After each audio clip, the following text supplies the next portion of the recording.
দুর্নীতির অভিযোগ তুলে বিজেপি নেতার বাড়ির সামনে বিক্ষোভ, হাতাহাতি, উত্তেজনা, ঘটনাস্থলে পুলিশ। ঘটনাটি হারোয়া থানার অন্তর্গত সদরপুর এলাকার। বিজেপি নেতা তথা 2024 সালের হারোয়া বিধানসভার বিজেপি প্রার্থী বিমল দাসের বাড়ির সামনে সোমবার বিকেলে প্রায় শতাধিক মহিলা হাতে প্ল্যাকার্ড নিয়ে বিক্ষোভ শুরু করেন। বিক্ষোভকারীদের অভিযোগ, বিমল দাস তৃণমূলের হয়ে দালালি করছে। আবাস যোজনার ঘরের সার্ভে তৃণমূলের সাথে যোগসাজশ করে আটকে দিয়েছে বিমল দাস।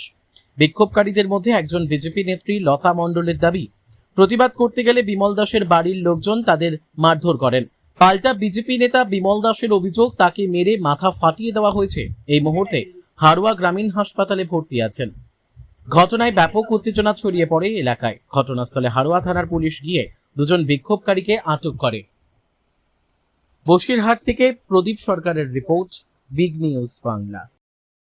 আজ বিকেল 4:30-র সময় আমি আজকে হারোয়া পঞ্চায়েতে ছিলাম। দুপুরে পঞ্চায়েত থেকে ফিরে গিয়ে বাড়ি গিয়ে 4:30-র সময় খেয়ে দিয়ে শুতে যাব, এমন সময় দেখি আমার বাড়ির সামনে হাঁকাচেল্লা হচ্ছে। আমি বাড়ির থেকে বাইরে বেরিয়ে দেখি লোকজন জমায়েত, তারা বলছে বিমল চুরি করেছে, এই করেছে, সেই করেছে, দলের ক্ষতি করেছে, এই বলে আমার ওপরে হামলা করে। রড, লাঠি এবং আমার বাড়ি বৃদ্ধ মা বাবার ওপরেও হামলা করে। এর জন্য পুরোপুরিভাবে দোষী হচ্ছে রাজেন্দ্র সাহা, জেলার সহসভাপতি, এবং রজত বরণ সাহা এই মণ্ডলের আমাদের সভাপতি, এবং এর সঙ্গে আছে সুসেন বৈদ্য এবং রাজু পাড়ুই।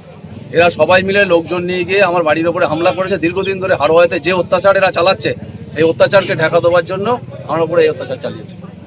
আমাদের গ্রামে ঘর বেরিয়েছে, আমাদের সব সার্ভ করতে আসছে, আমরা কারোর কোনো টাকা দেয়নি।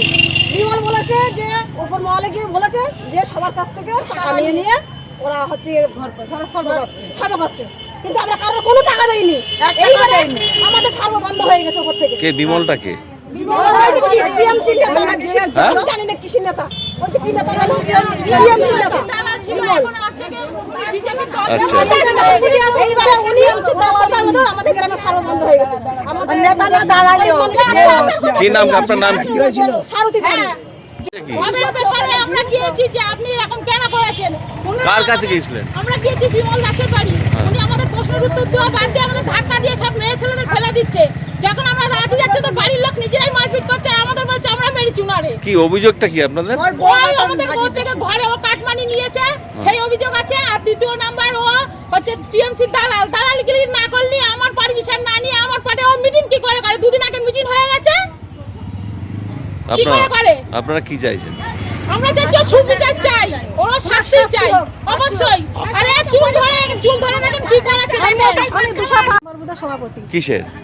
বিজেপি। হ্যাঁ, আমাদের ঘরে ছাপ করা হচ্ছিল। হ্যাঁ, ওই যে উনি ঘুষ খাক, দালালি করুক, যাই করুন করেছে, করে উনি আমাদের ঘরে ছাপ করাটা আটকে দিয়েছে। আমরা জানতে গেছিলাম যে দাদা আপনি এটা কেন করলেন।